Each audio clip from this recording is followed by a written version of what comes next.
I agree that schools should require students to participate in physical tests like resistance training and jogging. First, this test helps students stay healthy and active. Many teenagers today spend too much time sitting. So, regular exercise at school can improve their fitness and prevent health problems like obesity. Second, physical activity also improves focus and mood, which helps students perform better in class. When students train and see progress, they feel more confident and motivated. Finally, physical tests teach discipline and goal setting, which are useful in other parts of life. However, I think schools should make the test flexible so that students with medical or physical limitations can still participate safely. Overall, mandatory physical tests are a good way to promote both physical health and personal growth among students.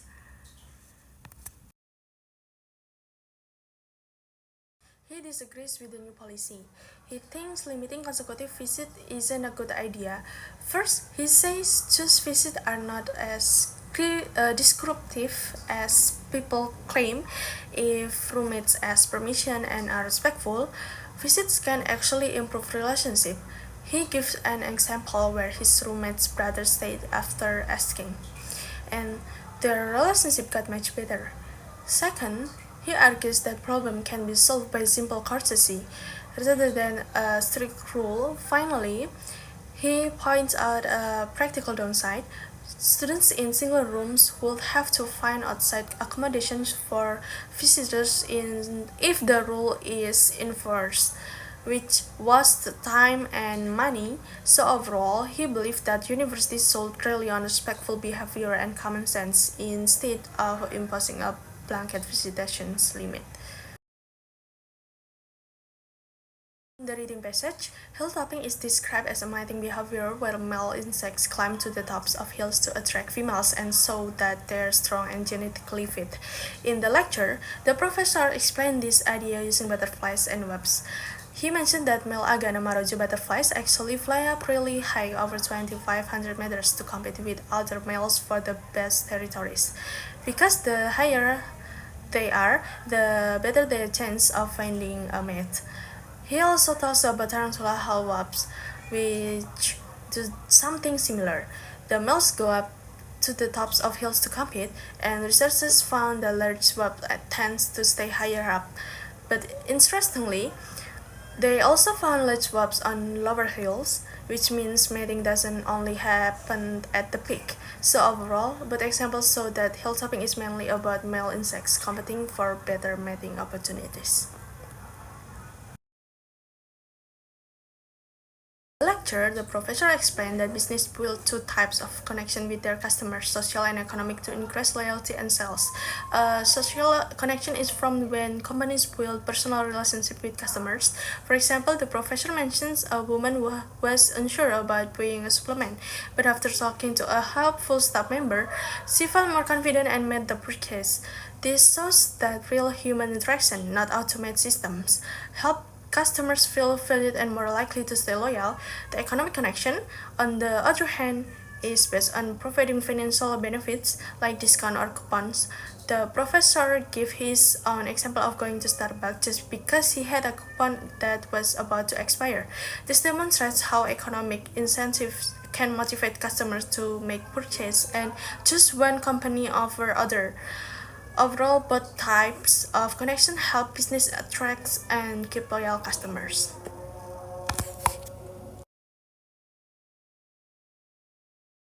I personally prefer to work in a relaxed environment rather than under pressure.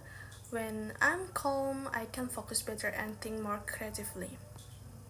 For example, during group project at school, I usually plan my tasks early so I don't have to rush at least last minute. When I work in a relaxed setting, I have time to review my work carefully and fix mistakes, which leads to better results.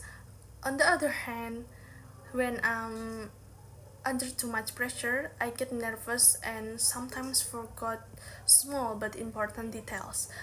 Of course, a little pressure can be motivating, but in general, a peaceful environment helps me stay organized and confident. That's why I prefer a relaxed atmosphere for doing my best work.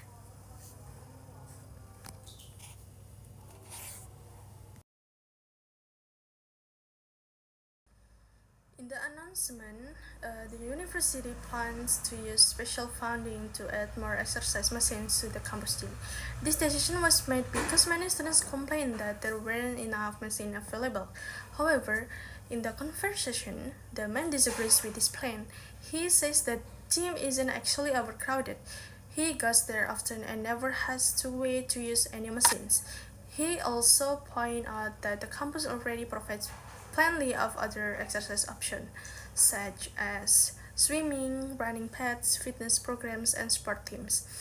Because students can exercise in many different ways, he believes adding more machines won't really make a difference. Overall, he thinks that the money could be used for something more useful instead of buying more gym equipment.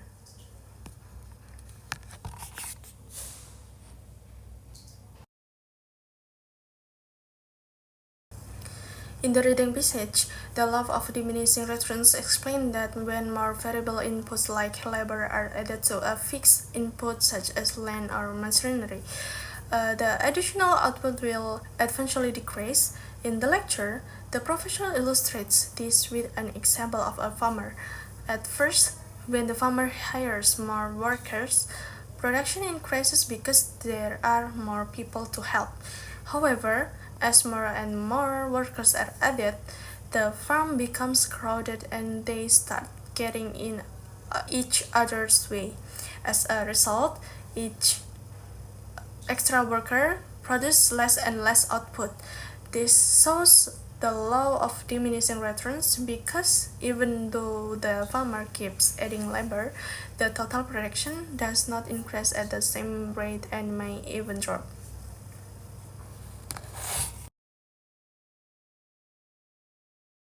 In the lecture, the professor compares two major programming styles, procedural and object-oriented programming. Procedural programming focuses on writing step-by-step instructions or procedures that tell the computer what to do. For example, a program might have separate procedures for reading files or calculating square roots, and this can be called whenever needed. Object-oriented programming, on the other hand, organizes software around data or objects rather than procedures. Each object includes both data and the function that can act on the data. For instance, an object called represents a person with attributes like name and address and behaviors like speaking or moving. The key difference is that procedure programming centers on functions that act on data, while object-oriented programming combines data and function into one unit. The choice between them depends on the program's goals and complexity.